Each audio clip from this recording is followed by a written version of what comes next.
This is an example of one of our patients that have come in. And a lot of these chief complaints when patients come in for hygiene visits that I've noticed, they always point either to the maxillary mandibular anterior area, and they always ask, what can I do about this crowding? How can I correct this? What can I do?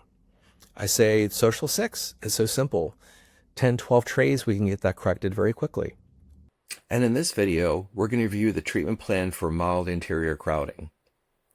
Initially, we set this case up for about 10 aligners, and it's come back about 8. Most of our social 6 cases run between 8 to 12 aligners. My first view is usually the front view. This gives me the feel of how things are moving. I also get a feel for the smile line from canine to canine.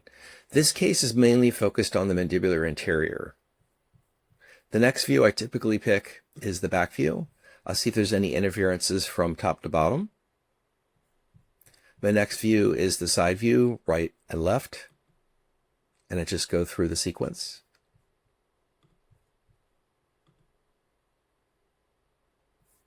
And we look great. So let's focus. We're going to get right to the social 6 area and the area of concern. So some of the things that I do, we really focus on this social 6 area. The patient's chief complaint was the mandibular anterior. This is where all our energy is going to go. So typically what I do, I run through the sequence.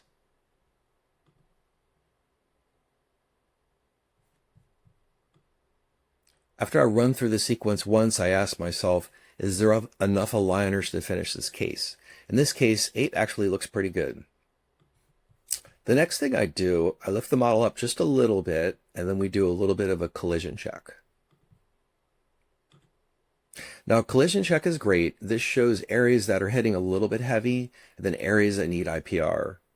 Areas in red usually mean about that much spacing needs to be placed to make them move. So as we go through, if you notice, there's a little bit of an intrusion in there, and there's a little bit of interproximal reduction. I'm going to drop this model down to get kind of a different view as well.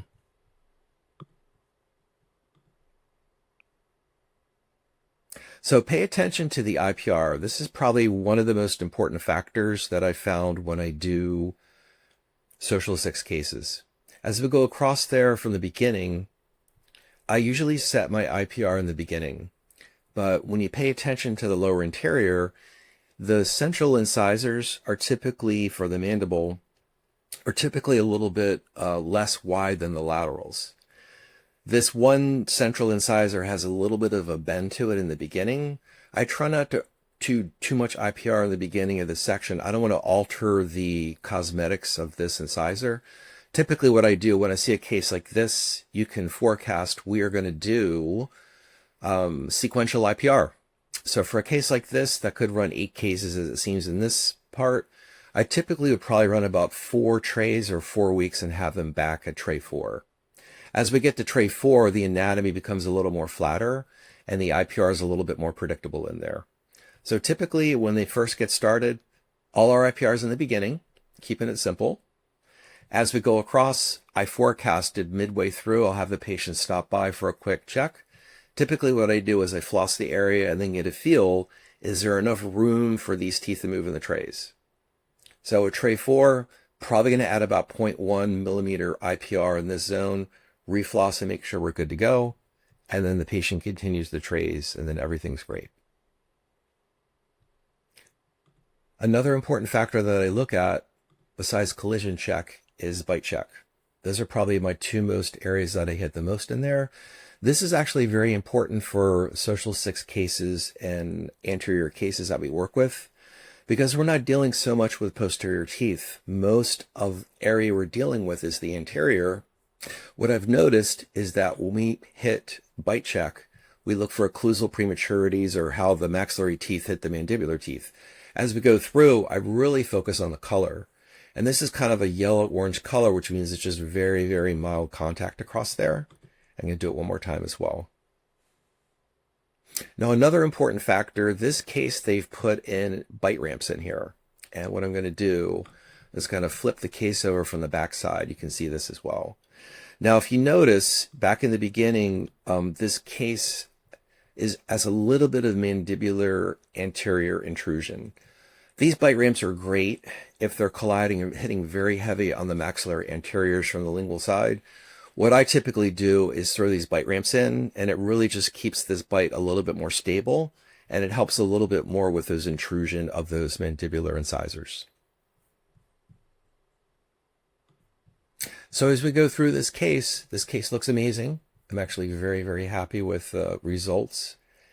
Everything looks wonderful. Attachments look great. And then one other factor with attachments that I found, cases like this, I've kind of blended some of them attachments and then no attachments.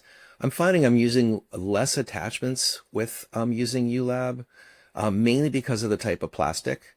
The plastic extends a little bit more toward the gingiva, and because of that occlusal gingival height, I find that these trays are a little bit more predictable with a little bit less refinement. In this case, these attachments are fine. They provide good anchor points to move these incisors, but I have some cases where I don't use them and my results are almost the same.